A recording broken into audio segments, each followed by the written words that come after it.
Você não quebra uma empresa só por falta de cliente. Muita empresa quebra porque o problema está dentro de casa. Uma sociedade mal estruturada, contrato padrão, dinheiro misturado e uma briga que trava o CNPJ inteiro. E o pior, isso quase nunca aparece no começo. Aparece quando dói, na primeira crise, no primeiro crescimento, no primeiro conflito, e aí costuma ser tarde e caro. Eu sou a advogada Cecília Ramos, atuo nas áreas de direito tributário e empresarial e nesse canal eu traduzo temas técnicos de forma objetiva, para que cada decisão tomada no seu negócio seja baseada em estratégia e clareza. E hoje eu vou te mostrar os riscos societários que quase ninguém considera na abertura de uma empresa, seja porque eles são perigosos, o que é que dá para estruturar desde já para evitar que a sua empresa vire um problema jurídico e financeiro depois.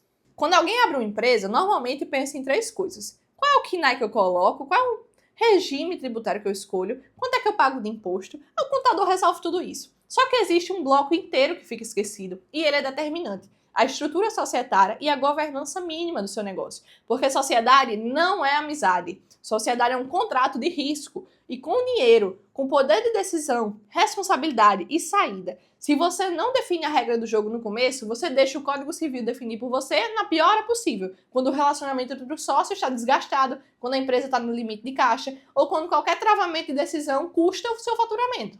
E hoje eu vou te dizer onde é que isso pega em 2026. Com a fiscalização mais eletrônica, com pressão por regularidade fiscal, exigência de banco, fornecedor, plataforma e o fato de que a empresa em crescimento começa a gerar atrito justamente porque está crescendo. Aqui a gente tem dinheiro, responsabilidade, tudo isso em disputa pelo controle e pela retirada de dinheiro da empresa. Então esse vídeo é sobre proteger o seu negócio para que ele sobreviva ao próprio crescimento. Vamos começar então pelo erro mais comum e talvez o que seja mais caro. Abrir uma empresa com um contrato social genérico que o seu contador pegou no Google. Aquele modelo que serve para passar na junta e pronto. Ele é ótimo para registrar o CNPJ de forma rápida e péssimo para resolver um conflito na vida real, porque ele não responde a perguntas que mais cedo ou mais tarde aparecem. Quem é que manda no dia a dia da empresa? Quais decisões exigem a assinatura de todos os sócios? Quem é que pode contratar um empréstimo? Quem é que pode vender um ativo? Como é que funciona a retirada de prolabore e lucros? Principalmente, o que acontece se um sócio quiser sair, adoecer, falecer, se divorciar ou simplesmente quiser parar de trabalhar? Aqui é importante entender a lógica. Quando você não escreve a regra, você deixa o silêncio virar regra. E o silêncio no direito empresarial começa a virar conflito, judicialização. Então imagine o cenário, duas pessoas abrem um negócio, uma trabalha na operação e a outra investe capital. No começo tudo funciona porque tem aquele entusiasmo, tem amizade, a empresa começa a faturar e aí começa o problema. O sócio operacional que está lá trabalhando sente dono porque ele está lá todo dia e o sócio investidor se sente dono porque colocou o dinheiro. Se o contrato social é padrão, ele não resolve esse desalinhamento. Ele não define contrapartida, metas, critérios, objetivos de retirada, não define saída e o resultado, a empresa vira um cabo de guerra. E um cabo de guerra empresarial é caro, porque o custo não é só emocional. É uma decisão travada, é um cliente perdido, é um fornecedor sem resposta, é um crédito que você não consegue, um funcionário sem liderança, risco trabalhista, tributário, tudo isso aumentando. A alternativa aqui não é um contrato enorme, é um contrato inteligente, com regras claras sobre administração, limites de poderes e, principalmente, regras de saída, avaliação das participações. E quando esses pontos não cabem no contrato social por ele ser público, nós acordamos ele num acordo de sócios, um documento particular entre os sócios, onde a vida real da sociedade é melhor organizada. O segundo risco também é invisível porque ele parece bonito. Abrir uma empresa com alguém porque você confia, porque ele é seu amigo, porque ele é sua família, seu cônjuge, porque vocês se entendem. E sim, a confiança é importante. Só que a confiança não é cláusula. Afeto não resolve conflito, infelizmente. Quando a gente tem dinheiro e poder envolvidos, a frase mais cara é depois a gente vê. Porque depois vira exatamente o momento em que vocês não vão mais conseguir conversar bem. Pensa só, dois irmãos abrem uma empresa, um assume as vendas, outro assume o financeiro, a empresa começa a crescer, precisa reinvestir, um quer reinvestir 100% dos lucros, o outro quer tirar um pouco mais, porque a vida pessoal dele está apertada. Se não tem uma regra de retirada, de retenção de caixa, isso vira briga. E quando vira briga, vira risco tributário, porque começa a aparecer uma retirada informal, um pagamento por fora, uma despesa da pessoa física na conta da empresa, e o problema deixa de ser societário e vira fiscal também. A solução estratégica é sempre a mesma. Regras antes do conflito existir. Cláusula de saída voluntária e forçada, cláusula de não concorrência, mecanismo de compra e venda de cotas, mediação como etapa obrigatória antes do judiciário, critérios objetivos de decisão. E isso não é desconfiar do seu sócio. Isso é proteger a empresa do dia que vocês estiverem cansados, sobrecarregados, pressionados, sem tempo, que é exatamente quando os erros acontecem, no meio do dia a dia. O terceiro risco é um pouco técnico, mas com uma consequência prática gigantesca. Não definir quem administra, coloca todos os sócios como administradores. Muita gente acha que na sociedade a democracia diária é o que resolve. Só que uma empresa precisa de decisão e responsabilidade. Quando todo mundo decide tudo e você tem uma paralisia, um conflito, você para a operação. E o pior, você cria um ambiente em que o funcionário recebe ordens contraditórias, o fornecedor não sabe quem é que aprova aquele pagamento, o banco não sabe quem é que responde pela empresa. Isso parece pequeno, mas quebra a operação. Num cenário hipotético, imagine uma empresa que precisa trocar de sistema, contratar uma contabilidade mais robusta, renegociar uma dívida. Uma decisão dessa, se travada, custa caixa. Se o contrato não define os poderes do administrador, quais matérias exigem a deliberação conjunta, você vira refém do humor do seu sócio.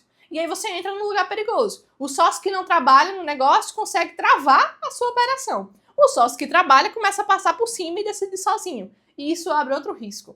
Nulidade dos atos, questionamento interno, briga judicial. A estrutura mínima é justamente separar. Participação societária não é igual gestão. Você pode ter um sócio investidor, um sócio laborativo, mas isso precisa estar escrito com os poderes, os limites, as regras claras, aprovação, prestação de contas. Sem isso, a empresa não cresce. Ela apenas sobrevive até aquele primeiro estresse que vai acabar com tudo. Aqui entra um bloco que quase ninguém quer discutir na abertura da empresa, mas que é um bloco que também destrói ela. A saída do sócio e a proteção patrimonial, incluindo divórcio do sócio e confusão patrimonial. Todo mundo entra na sociedade pensando em crescer. Quase ninguém entra pensando em sair. Só que a saída não é exceção, gente. Ela é parte da vida natural de uma empresa. Se você não combina como é que vai ser essa saída, você não tem regra, você tem uma ruptura. Na saída do sócio, o que é que normalmente acontece quando a gente não tem regra? A empresa vai bem, um sócio quer sair, e aí vem a pergunta, quanto é que vale a parte dele? Se um critério objetivo para medir essas cotas, o método de pagamento da empresa vira refém da negociação.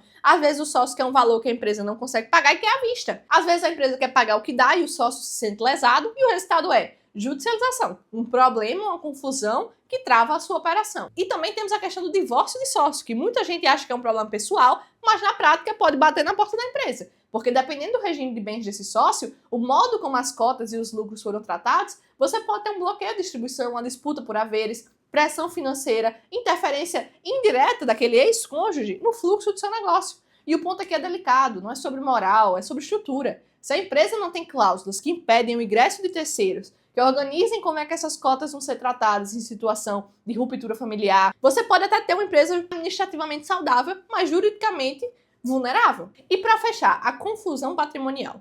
Quando o empresário mistura CPF e CNPJ, paga a conta pessoal no caixa da empresa, faz uma retirada aleatória e chama de adiantamento, aporta dinheiro sem formalização e depois não consegue provar a origem disso, em 2026 isso é risco dobrado. Risco societário, porque dá munição em briga de sócios, e risco fiscal, porque a Receita e o Fisco Estadual, Federal, cruzam esses dados e perguntam onde é que sai esse dinheiro.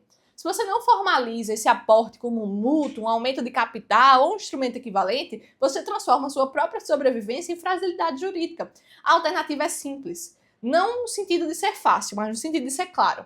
Prever saída de sócios com fórmula e prazos, prever regras para situações familiares que evitem o ingresso de terceiros, como é sucessão, separar de verdade a empresa da pessoa física com retiradas documentadas, prolabore coerente, distribuição de lucros organizada, registrada contabilmente. O papel do jurídico aqui é solidificar a empresa antes do conflito. O conflito pode até existir em qualquer sociedade, mas quando o caminho estiver organizado antes do problema, estruturar os contratos sociais, acordos de sócio, regras claras, governança mínima, o risco de judicialização é menor e, principalmente, a gente transforma o que hoje é uma conversa num conjunto de regras objetivas, que vão permitir que a empresa continue funcionando mesmo diante de um conflito. Se você tem medo de chegar a esse cenário ou se você já está passando por isso, os meus contatos estão na descrição. E se esse vídeo te ajudou a enxergar o risco antes dele virar um problema, se inscreve no canal e compartilha com alguém que está abrindo uma empresa ou está modificando um contrato. A gente se vê no próximo vídeo.